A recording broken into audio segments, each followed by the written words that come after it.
Hey, I'm Markia. Want to hear something scary?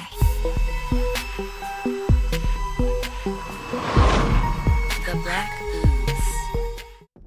Jess was certain she felt something watching them from the woods. But her mother tried to convince her otherwise. Don't be silly. It's so beautiful here, sweetie. So relaxing. Nothing bad is out there. This was supposed to be a fun trip, to get out of their house and spend some quality time together before school started. But now, all Jess wanted to do was run inside the cabin and hide out under the covers. That night after dinner, it was Jess's job to do the dishes. She turned on the faucet, and black, gooey water poured out of it, burning her hands. Jess grabbed a towel and called for her mom, but by the time she got there, the water was running clear. It was probably just built up dirt in the pipes and an aggressive water heater, according to her mother. But something inside Jess told her it was much worse. Through the window, she stared out at the shadowy, moonlit wilderness as she scrubbed dishes, and she almost began to think it wasn't so bad there until she felt something watching her again.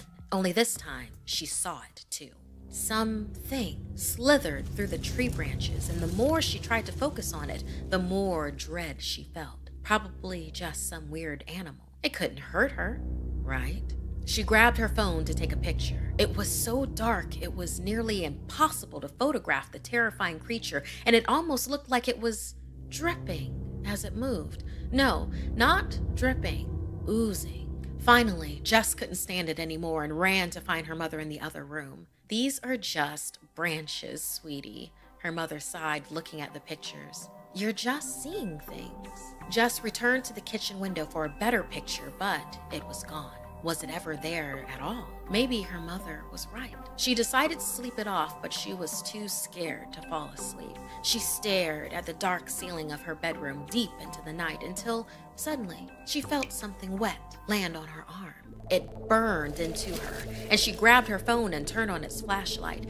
It was like the black water from the sink, but much thicker. Another glob fell from the ceiling and burned into her arm, which she frantically wiped away with her blanket. She jumped out of the bed and shined her light to the ceiling.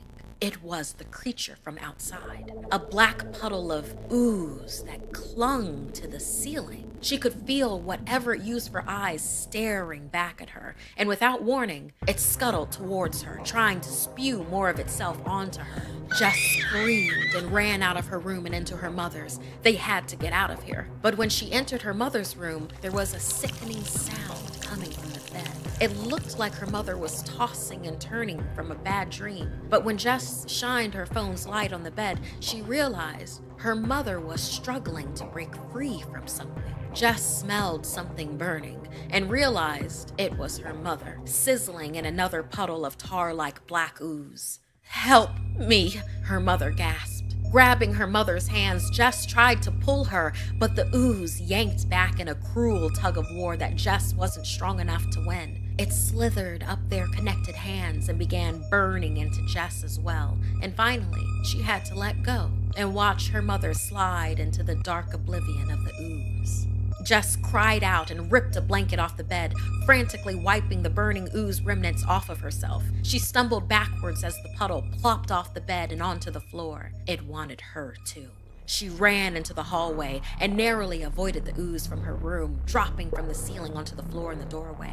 She backed away as the two oozes coalesced into one and continued its pursuit of her. She looked to the front door on the other side of the dark living room. It wasn't that far, but how fast was this ooze? Could she outrun it? She felt his eyes on her, and she knew it was about to attack. Suddenly, the ooze sprang up from the floor at Jess. Quickly rolling to the side, she managed to dodge it, and it splatted into the nearby wall. She took her chance and bolted for the front door. As she made it, she looked back over her shoulder at her pursuer, thus not noticing another puddle of ooze lying in wait in front of the door she was reaching for. It was like the ground disappeared from underneath her as she fell into something much deeper than the puddle appeared. Screaming, she managed to grab hold of the floor to keep from submerging completely. She heard the same sickening sizzle, but it was her now, as she thrashed and struggled to climb out. The burning was agony, but she refused to give up until she heard her mother's voice. "Everything is going to be okay now, sweetie. Vietsub. The soothing words in her mother's voice kept reassuring her over and over again. It's okay now, sweetie. It's okay. Let go now, sweetie. Let go. To the point where Jess couldn't help but wonder if maybe it really was her mother and not just some horrible echo of the creature's digestion. She was so tired. The burning pain just would not stop, and eventually that didn't matter. Jess finally surrendered and allowed the ooze to overtake her. It only burned for a moment longer, and then she became one with her mother, together forever inside the black ooze.